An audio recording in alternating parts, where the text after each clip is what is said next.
الحمد لله الذي أنزل على عبده الكتاب ولم يجعل له عوجا أشهد أن لا إله إلا الله وحده لا شريك له له الملك وله الحمد يحيي ويميت وهو على كل شيء قدير وأشهد أن سيدنا محمد عبده ورسوله اللهم صل وسلم على سيدنا محمد وعلى آله وأصحابه أجمعين أما بعد فيا أيها المسلمون أوصيكم ونفسي بتقوى الله فقد فاز المتقون.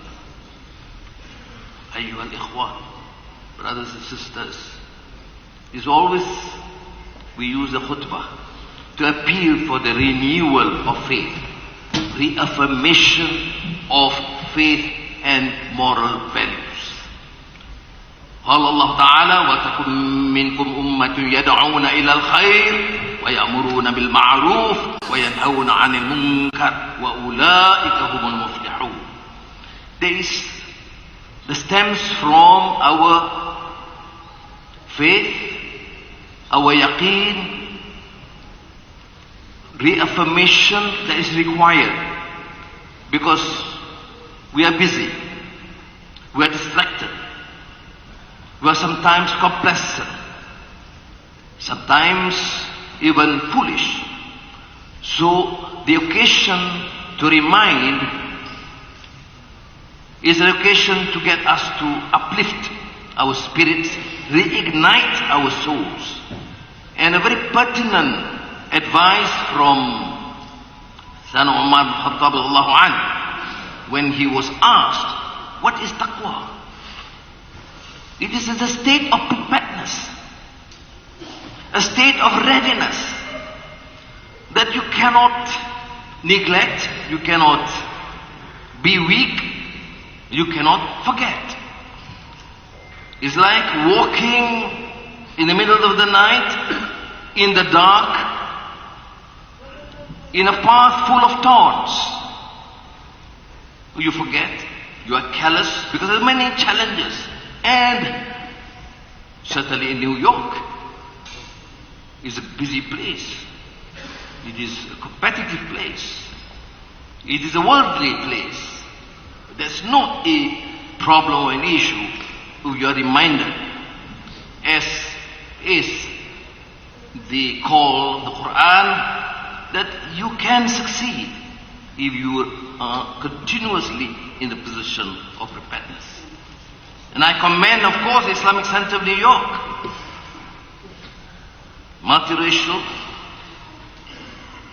from all walks of life, and it has emerged.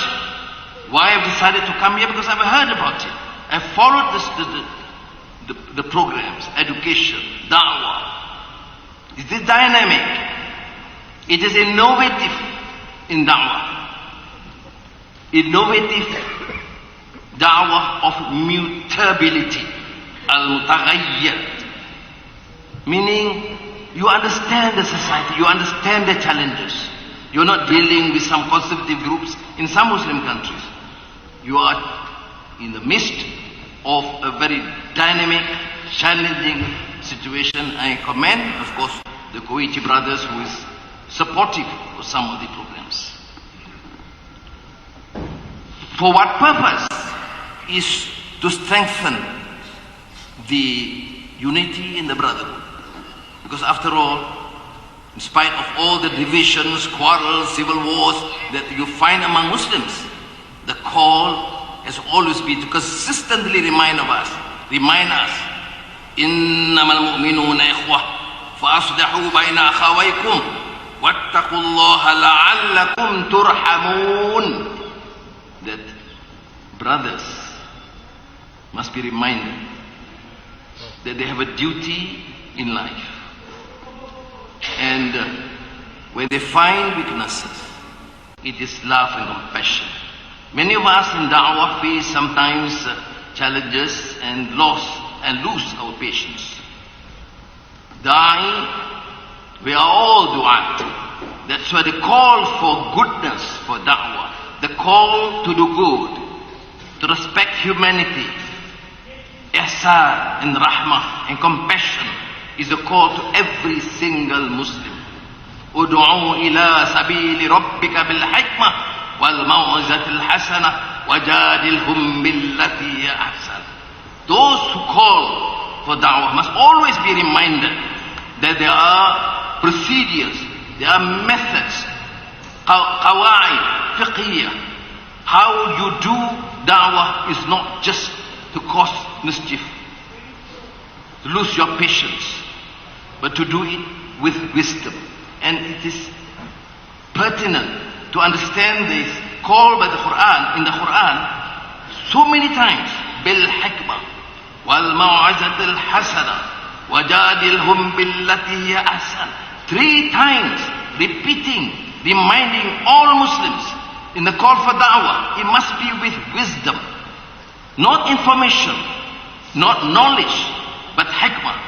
There are 3 levels in these days and age of digital technology, full of information. But information is not knowledge. You move up the ladder, you become knowledgeable. But not all knowledge promotes goodness. That is why the term is hikmah. And knowledge, I remember reading the call to knowledge by Ali bin Abi Talib radhiyallahu anhu. When asked about knowledge and love for scholarship, we must continue to learn and love knowledge and ilm. His reply was lazzatul ma'rifah. Wallahi, such wisdom from the words of Ali is lazzat means the best of taste, the best of food, the best you can find, that you become really entranced by that level and quality of knowledge. And ma'rifah, because it's the highest level of understanding. That is why in the Malaysian experience where I come from, when you see what you call Islamophobia, I addressed the United Nations this morning, and I say, why this racism? Why this intolerance? My country is a multi-religious country.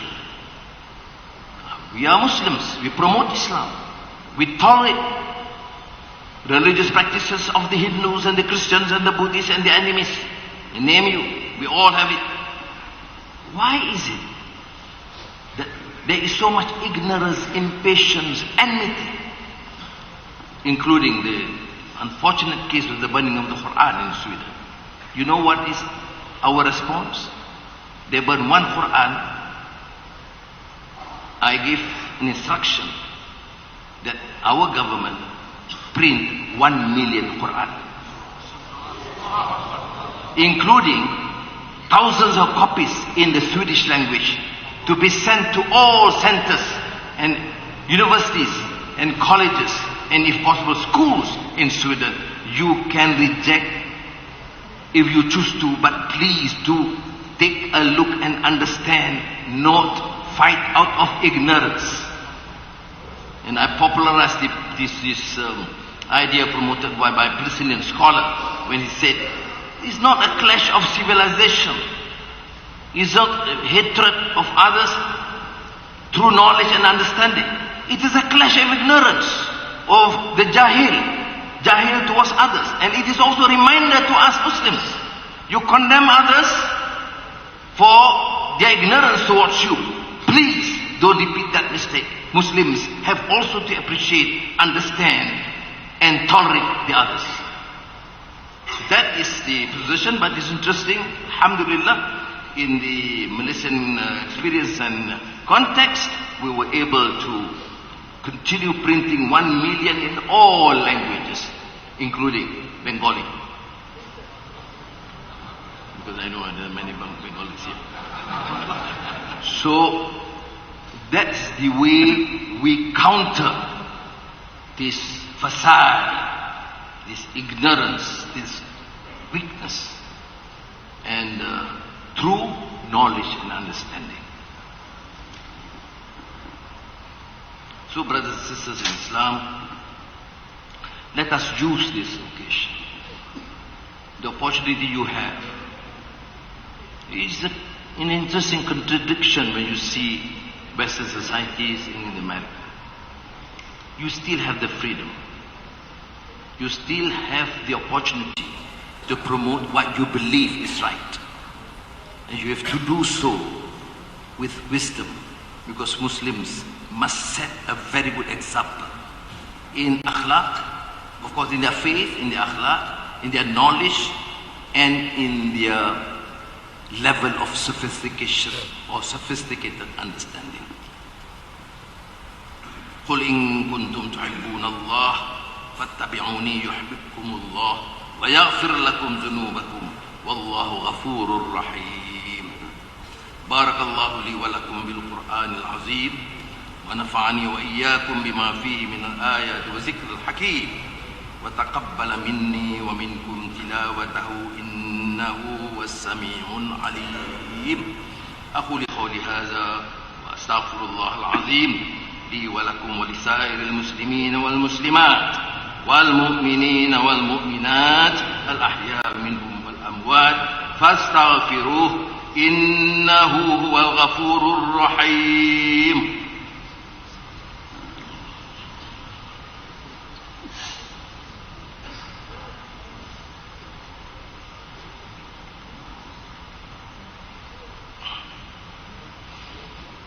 الحمد لله رب العالمين والصلاة والسلام على سيدنا محمد النبي الأمين وعلى آله وأصحابه الطاهرين ومن تبعهم بإحسان إلى يوم الدين. أشهد أن لا إله إلا الله وحده لا شريك له وأشهد أن سيدنا محمدا عبده ورسوله الداعي إلى رضوانه. اللهم صل على سيدنا محمد وعلى آله وأصحابه وسلم تسليما كثيرا. أما بعد فيا أيها الناس اتقوا الله أوصيكم ونفسي بتقوى الله وطاعته لعلكم تفلحون. Brothers and sisters in Islam, you know, we try to always promote these ideals. So my limited experience in Malaysia, when they ask, what is your vision? What is your concept? What is the philosophy of development and growth in my country? Then I said, Madani. Because the city of Medina, after the hijrah of Nabi Muhammad sallallahu alaihi wasallam from Makkah al-Mukarramah to Yathrib, named Medina al-Munawwarah, because the city of Medina became a prime Madani civilization and served as an epicenter of Islam, where there is the mosque, La Masjidun Ussisa ala Taqwa, a difference between that mosque, viable, active, vibrant, and a mosque with ill intentions, dhiraran wa kufran. But remember, Medina society is a society par excellence. It is ecumenical because it's not a normal society. It is a society with economic fundamentals, with education, with trade and business, but it is a city and society with values, promoting goodness.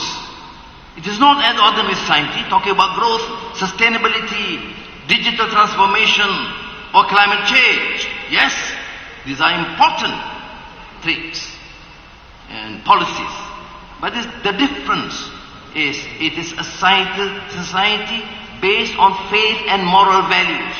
It is a society that promotes understanding, knowledge, and more importantly, values of humanity. وَلَقَدْ كَرَّمْنَا بَنِي آدَمَ. It's a society that promotes ihsan and compassion and rahmah. A society that can build and unite. A essentially the Ummah Muslim Islam and the Madinah community of all religion and race. That's why we say it is based on the spirit of the Hadith Muhammad sallallahu alaihi wasallam. Itqan fil amal. It's a city and a community which is not ordinary, which is not average, but it is based on a desire to improve ourselves. We ask you, this week you have that knowledge. What about next week? The same knowledge. Next month, the same knowledge. Next year, the same understanding, the same book, the same hadith, the same Quran. There's no itqan fil amal. You expect things to change. We expect digital transformation. Why we don't transform ourselves? So there is a difference, striving for excellence. That's why in the surah, when the Quran talks about ummatan wasata, it's not average, it's not mediocrity. It is striving for excellence in a moderate, in the spirit of moderation. وَكَذَلِكَ جَعَلْنَاكُمْ أُمَّةً وَسَطًا لِتَكُونُوا شُهَدَاءَ عَلَى النَّاسِ وَيَكُونَ الرَّسُولُ عَلَيْكُمْ شَهِيدًا. It's the beauty of calling Muslims as ummah that practice understanding and moderation. Not moderation into mediocrity. We worry because when people translate ummatan wasata, average, moderate. No. Ummat wasat must be striving for excellence. In faith, in akhlaq, in education, in technology, in sciences. That is the Muslim community. Not the average, not mediocrity, but excellence. That's why a learned scholar, a sheikh of mine from the United States, originally Palestinian, I remember Marhum Ismail Farouqi, when he talks about Madinah, he says, par excellence. Not ordinary, not average. You can find communities like that in the past or afterwards. Because it is a community based on faith, moral values, integrity of man, good character, but very focused on economic survival. Abu Rahman bin Auf, very focused on knowledge, as Mus'ab bin Umair and Abdullah ibn Maktum before the Hijrah. There's also the spirit of community. The mosque becomes vibrant with classes, with knowledge, with learning Quran and meeting to uplift the standards of the community. Because a mosque is central. That's why I have to reiterate my admiration to the committee here to use the mosque as a center for education, for knowledge, for da'wah. Other than, of course, man amana billah wal yawmil akhir wa aqama as-salah wa ata az-zakah wa lam yakhsha illa Allah. For that's the criteria of a successful mosque already linked in the Quran. Let us therefore summarize what is the spirit of Madinah, that we call Madinah, Madani, nation or society, is to promote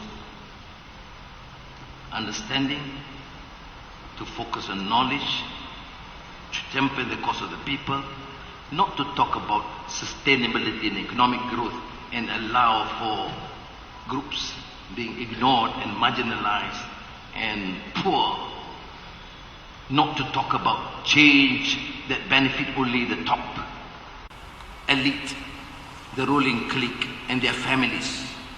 There is a difference in Islam, that governance means protecting every single citizen in your society.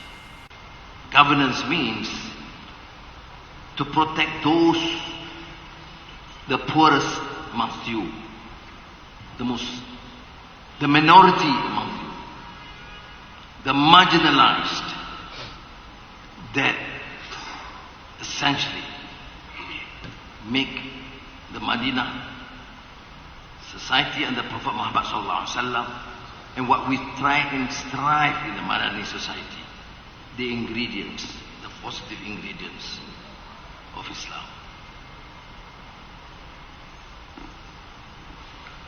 So let us therefore remember this simple message here, because we will be asked the following week, inshallah, we still survive and keep well and come back to the mosque for Jumaat prayers.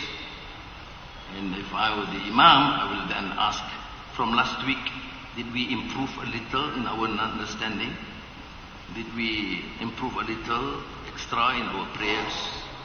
Did we give a bit more sadaqah? Did we learn a bit more on technology or on digital technology? Because a Muslim, dynamic Muslims actually will have to strive par excellence to improve from our performance this week. That is the difference. Not only to judge others, but to judge ourselves. May Allah give us the strength and the commitment. قال تعالى إن الله وملائكته يصلون على النبي يا أيها الذين آمنوا صلوا عليه وسلموا تسليما اللهم صل على سيدنا محمد صلى الله عليه وسلم وعلى آل سيدنا محمد وعلى أنبيائك ورسلك وملائكة المقربين اللهم اغفر للمؤمنين والمؤمنات والمسلمين والمسلمات الأحياء منهم والأموات اللهم أعز الإسلام والمسلمين وأذل الشرك والمشركين ربنا آتنا في الدنيا حسنة وفي الآخرة حسنة وقنا عذاب النار عباد الله إن الله يأمرنا بالعدل والإحسان وإيتاء ذي القربى وينهى عن الفحشاء والمنكر والبغي ويعظكم لعلكم تذكرون واذكروا الله العظيم يذكركم واشكروا على نعمه يزدكم ولذكر الله أكبر.